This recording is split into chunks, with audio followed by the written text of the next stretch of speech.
All right, we are back, man, with the final team of the AFC East, and this is the New York Jets.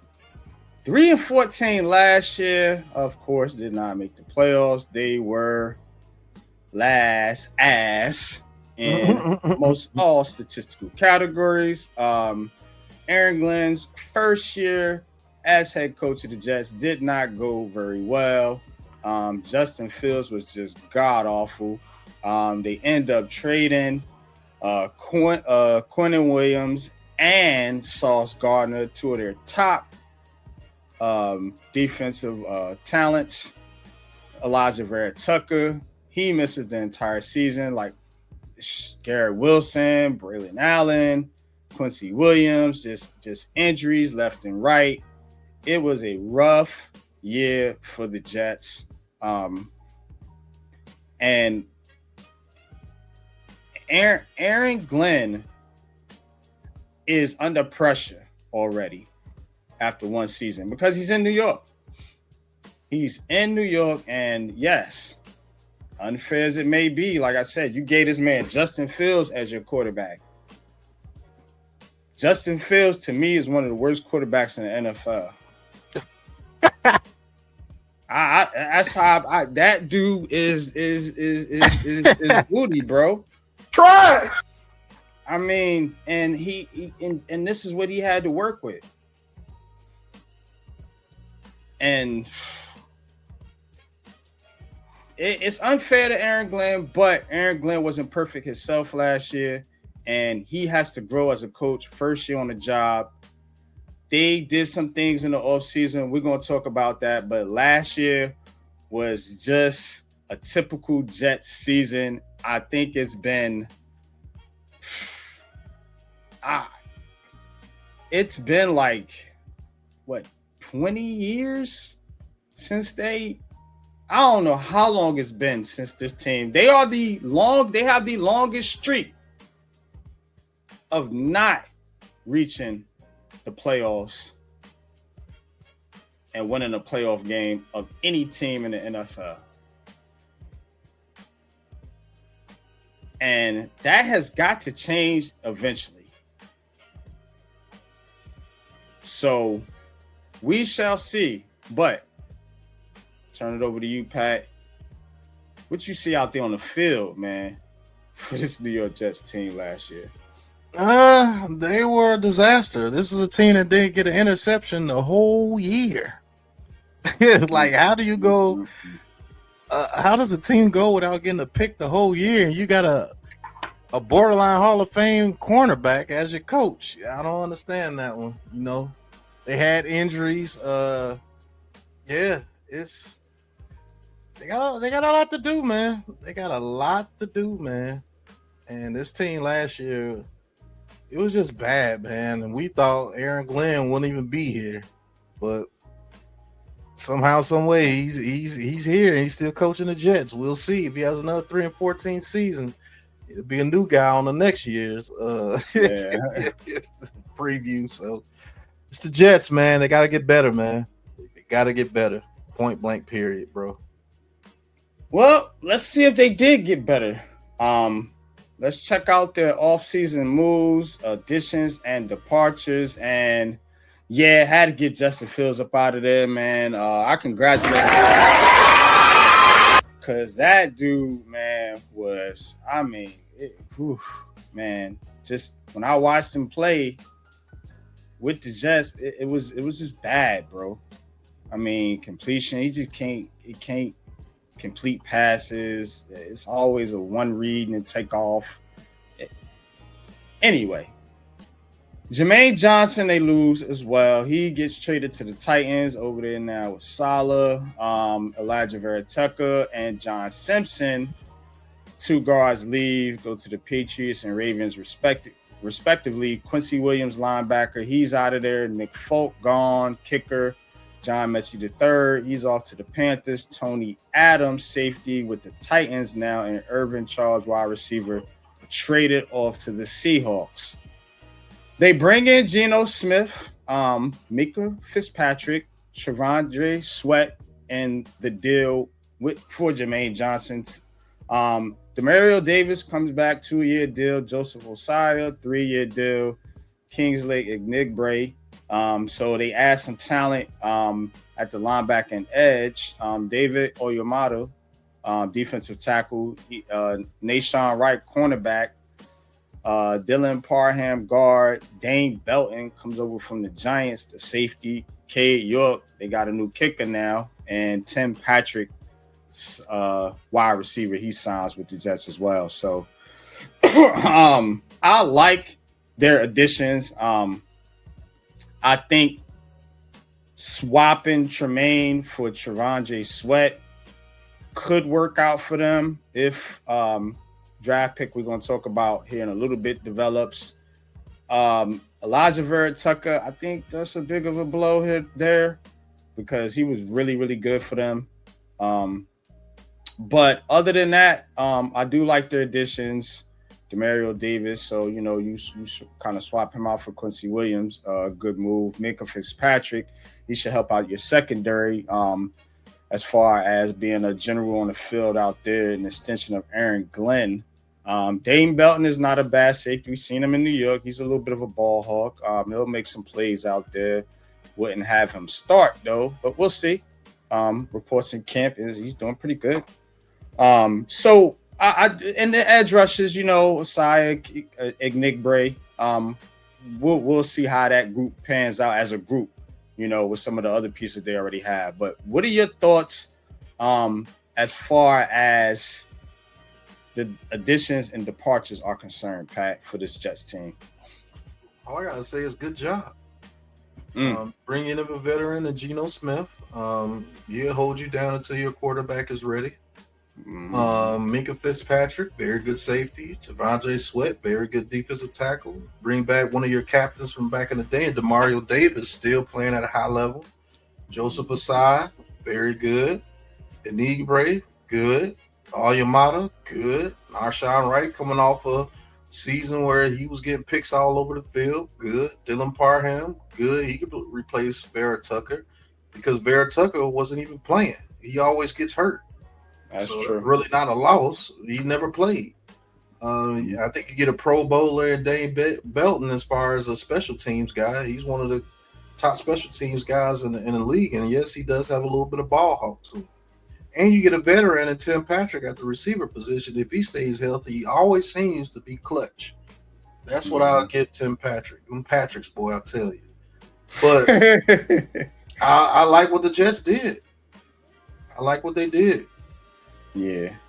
Now they do bring in Frank Wright, new offensive coordinator. So I'm kind of interested to see here. Not listed too. They also re-signed the running back Breece Hall. So I think they were able to stabilize some things over there after a rough first season. Let's get to the draft picks though here.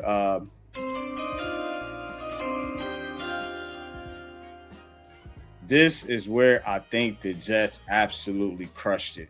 Yes, they did. David Bailey, first round pick. They were kind of back and forth for a little bit over was it Bailey and Reese. Arvell Reese, and they both end up in New York. So kudos to that. And then Kenyon Sadiq, they had 3 first-round picks, remember, because they traded some pieces. So they use these picks very, very strategically. I like what they did here because they get you a tight end, Kenyon Sadiq. You're going to want to run the ball more. So you want to, you see a lot of teams doing this now, add more tight ends, going to 2-3 tight end sets.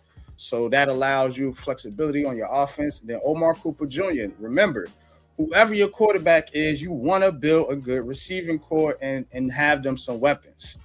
Yes, so you're building a foundation for whoever the quarterback is moving in the future. Okay, cool. Speaking of, all right, D'Angelo Pons, you get the cornerback out of Indiana, who I like. Daryl Jackson Jr., defensive tackle out of Florida State, was one of the ones that we looked at on our list. And then you get a developmental prospect at quarterback in Cade Klubnik out of Clemson. So you can, stash him, let him learn from Geno for a year. He's going to be no threat to start unless there's some type of injuries. And so at least you can get him some experience, see what you got. Inez Cooper, I think that's a sneaky good pick down there in the 6th round, guard out of Miami. And then 7th round pick, VJ Payne, defensive back. Sneaky good pick too. So yeah, I like that one as well. But what are your thoughts, man, on this draft, man? Like I said, I think it's an A. I think it's an A. Yeah, I think it's an A+. I like every last one of those picks.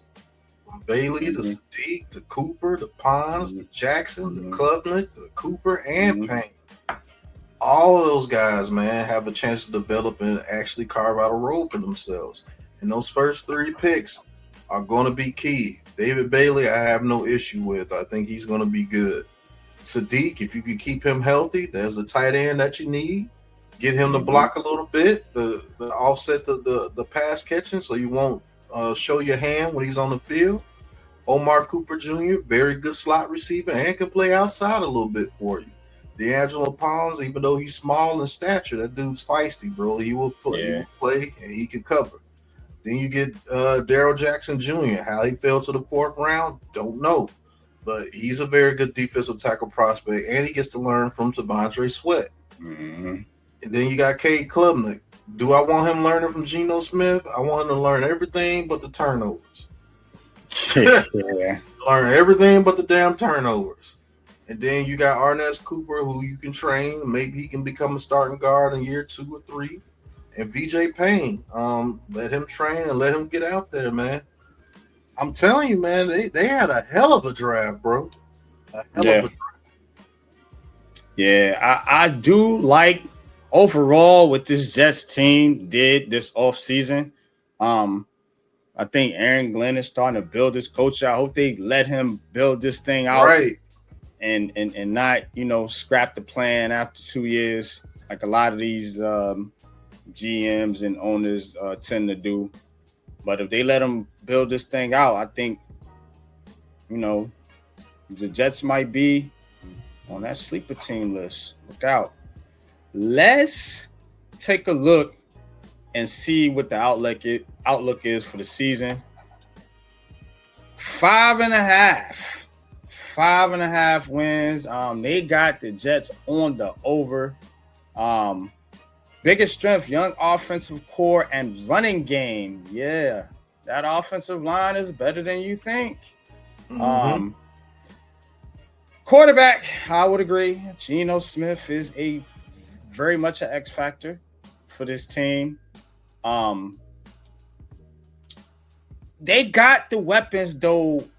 If he is good, because you got Cooper, you got Wilson still, who's a number 1 receiver. You got a Donnie Mitchell, who I think we both like Mitchell coming out of college. He came over from the Colts though. And that offensive line, like I said, you lose Verrett Tucker, but Parham, you put him in there. He's going to be the left guard now. You still got the 2 tackles, Fashanu and Mimbu, who are both pretty good. And then you got, we'll see about Myers and Titman. But I think, if you develop some of these guys on the back end like Cooper, whatever, you can mix and match and see what you got there. But I do think one thing they're going to be able to do is run the ball with Breece Hall and Braylon Allen. And you got them tight ends. Remember, they got Mason Taylor too, as well as Kenyon Sadiq and Jeremy Rucker. Defensively, the Jets can be solid. I don't think it's gonna be outstanding, but they got some leaders there. You got Sweat, you got Fitzpatrick. You bring it back DeMario Davis. So you got some solid vets who can teach some of the young guys and bring them along. That's what I like about this Jets team. They do have some depth there too, in the secondary and on the line there. Now they're not big, huge names, but they're pieces that could step in a pinch for you. You know what I'm saying? So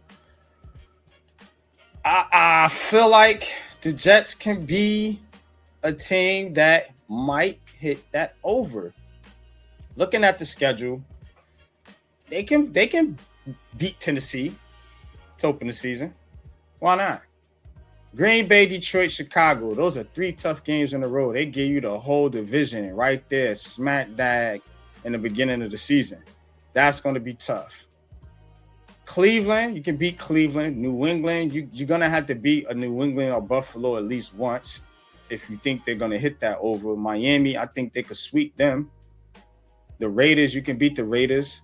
Chiefs, Buffalo, Chargers, people can catch the Chargers napping.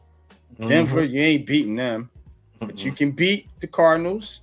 Then you got the Patriots again. Then the Vikings. Who knows where they at? Then Buffalo. I think they could sneak out 6 or 7. I hit the over on the Jets. Yep, I agree. I'm hitting the over. I think they get at least 6 wins, and don't be surprised if they fighting towards the end of the season and be like, in the hunt. They might finish around 7-10. I actually like this team, man. If they allow Aaron Glenn to keep building on this team, you might see a New York Jets team that can compete here soon. And as long as Geno Smith don't turn over the ball, I think they for sure get over the 5.5 wins. Because what's gonna hurt them is turnovers. I don't think this is a team that be able to overcome turnovers. But if they're playing solid football throughout the game, they'll be right there, especially with that run game. Stick with the run game. You got Wilson, you got Sadiq, you got Cooper, you got weapons out there, but don't get overzealous with those weapons. Let that run game predict what the team is doing, and if that run game is going, hit them with the play action. That's what Wilson comes into effect. Let him be that solid possession receiver on those third downs. You can put him in that role too. Put him in the slot. This should be a season where this dude is over 1,000 yards easily with over 100 catches. And don't turn over the ball and play solid defense. I think they can play solid defense this year. Now, teams like the Patriots and Bills, who knows? They won't be spectacular defensively, but I think they will be solid. Yeah. And if you can get a solid offense to match with that, solid team. Give me a team that don't turn over the ball and predicates through the run game. Hey, if you stop our run complete cold, you're pretty much going to beat us. But if we get that run game going and we can get our play action game going, we might be a problem. Sadiq over in the middle, I'm telling you, I like this Jets team and I like the way that they're moving. I'm glad they kept Aaron Glenn. So let them build this team. No, it's not going to be exciting this year. You're the Jets. You got to rebuild, but keep letting them retool. And they have another draft like they just had because they're going to have multiple first-round picks again next year. Yeah. You see what I'm saying? Keep building. And they'll be solid. That's a good thing, though, man. I mean, if teams could just be more patient with some of these coaches and some of the plans that they put, because you're giving them 4 and 5 year deals, but then you firing them after 2. Because the fans is going crazy and all this and all that. And it's just like, man, you can't get your vision out in 2 years if I got to completely rebuild. And it's kind of like whichever man land on the good roster when he get that job is going to be the hero. Because the roster is being built over several different coaching staffs. You see what I'm saying? And they keep turning it over. And they rebuilding it and turning it over, but by the time they get some talent in there, they ready to fire that coach and GM and move on to another one. You just can't keep doing that. Yeah. You know what I'm saying? You got to have some stability. The Giants gave Brian Dable 4 years. Yeah. And so why can't Aaron Glenn get at least that? That's a fact. Let him play out his contract. But